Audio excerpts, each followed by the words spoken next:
What's going on, everybody? My name is Isaiah Hitchens, and this is Lesson-dary Memoirs.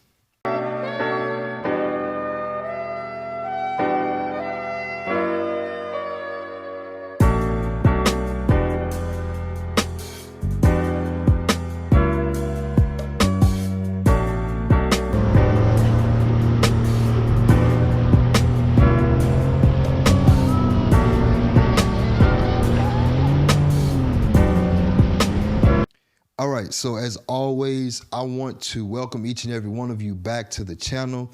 Thank you all for your love, all of your comments, all of your messages, all the feedback. Thank you so much for everything that you do. If you're new here, Lesson-dary Memoirs is just an opportunity for me to take lessons from the past, from the present, and even looking into the future and taking a lesson from it so that I can testify and that each and every one of us can grow together.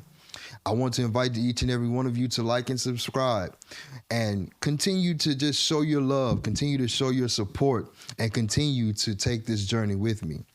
All right, so today, we are taking a look at my HBCU experience. Man, Prairie View A&M University, y'all see it. Prairie View A&M University is where I graduated from. That's my alma mater. And I will say that was a life-changing experience. However, this experience started when I was in the 8th grade. I knew that I wanted to go to Prairie View when I was in 8th grade. I had like a little situation where I wanted to go to Southern, but I knew that Prairie View was the school. So I had made a deal with my mom, and I told her, Mom, I really want to go to Prairie View. And she told me, she said, son, if you get good grades, I'll make sure that you go to Prairie View and that you graduate. And I'm going to tell each and every one of y'all now, my mom held her end of the bargain, and she stuck in there with me. Man, she stuck in there with me, even in the financial troubles that we had, everything that we had going on where we weren't able to really pay for school, you know, and it got hard, but she was there and she did what she needed to do. So shout out to you, Mom. Shout out to Terry Ann. That's my girl. Shout out to you. Thank you for everything that you did. All right, so just tracing it back, 2014, I believe I graduated when I was 17, and I went to Prairie View at the age of 17. It's crazy because I tell people all the time, I turned 18 on a college campus, but it's almost like I felt like I was already an adult. I felt like I was already an adult, but I had only turned 18 my freshman year. And a lot of people didn't know that about me. Looking at me, they thought that I was like 15 or 16. Why? I don't know. But I turned 18 on campus, and I felt like I had been in a position where I'm just going to do me. If I be honest with you, I felt like I was getting ready to do me, and I felt like I was stepping into the world. But if you watch the last episode, I was not ready. And that's something else. So I'm going to pin that right here so you can go and watch the episode. But freshman year, let's get into it. Freshman year, I was in the marching band, and it was crazy because as soon as I got there, like my first day, I had to put on my white t-shirt and get ready. I had a white t-shirt and some blue shorts, you know what I'm saying? And I was ready, and I had to go to practice that day. And looking at what happened from the beginning to the time when I stopped marching, I was so busy that I just kept going. And I found myself looking to a point where I'm like, how do I do everything that I needed to do as far as school and as far as, you know, social life and all that good stuff? It got to a point where I'm like, how am I going to do this? Because the band was traveling with the football team. The band had their own events. They had all this stuff going on. And it got to a point where I'm just asking myself, how am I truly going to do this? But if I could be honest with you, I kind of mastered it a little bit.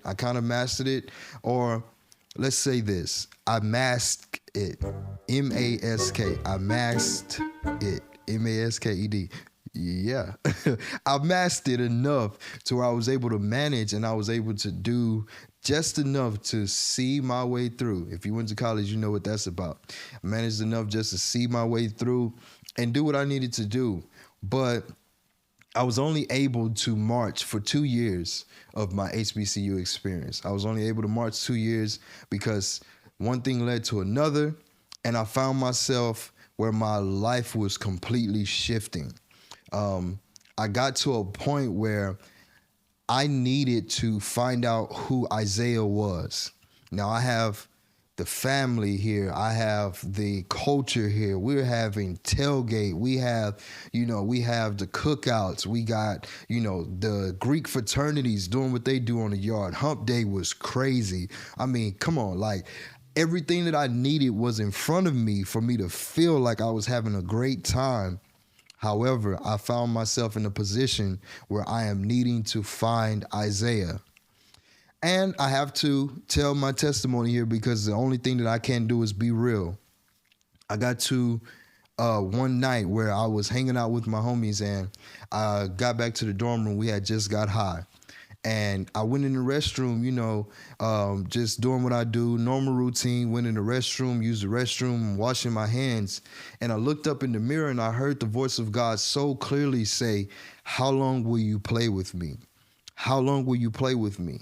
And I'm sitting there looking, and I knew it was the voice of God because I was completely convicted in that moment, and I had no choice but to submit. There's a scripture that I want us to really look at. I believe it's found in Revelation, the 3rd chapter. I'm going kind of off the dome right here, so I got my little Bible on my phone so we can really look at it. Let's see, Revelation, the 3rd chapter. I promise we ain't having church. We still talking about my HBCU experience. You know what I'm saying?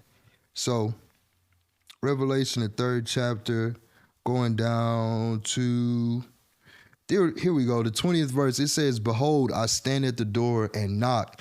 If anyone hears my voice and opens the door, I will come in to him and dine with him, and he with me." And I felt like in that moment, that's the moment where God was telling me, hey, I'm knocking at the door. I'm knocking at the door. And everything that has been spoken to you from the time when I was 2 years old, when Pastor Bracken spoke to my parents and told them that I would complete everything that my father would not complete, and I would even preach and prophesy and pastor. And that right there was even coming to play because I'm like, all these years I've been like, no, I'm not going to do that. Every time somebody came to me like, "What's up, preacher?" I'm like, stop talking to me. That's not going to happen. But all those things came together in that moment. And God was knocking saying, I'm trying to show you who you are. I'm trying to show you what you need to do. And what you just did was not who you are and what you needed to do. And everything that transpired after that was me finding my way back to salvation and finding my way back to Christ and finding my way back to the place where he wanted me to be and the place where he was calling me to. I feel like for each and every one of us, there may be a moment where you feel like God is knocking at your door and he's talking to you and saying that there is something more that I want to give you. There is something more that I have for you. I want to take you higher than where you are. But the truth is, if you hear him knocking, you have to open the door and allow God to dine with you. Allow God to talk with you. Allow God to be able to enter into your heart and be the Lord of your life.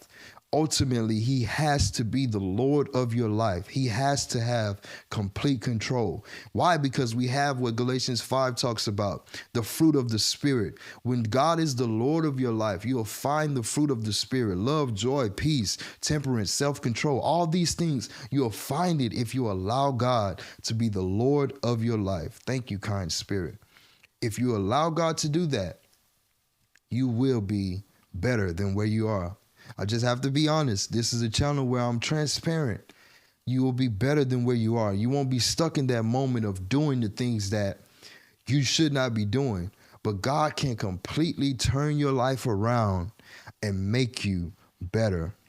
So to each and every one of us, I know I was supposed to be talking about turning up at the HBCU and all that, but my HBCU experience was me finding salvation and finding God. And I'm grateful for that. And I pray for each and every one of you. If you're getting ready to go to your college, go to your HBCU, even if you've already graduated, I pray that you're able to find God in your experience. This has been Lesson-dary Memoirs. Thank you all, and I love you.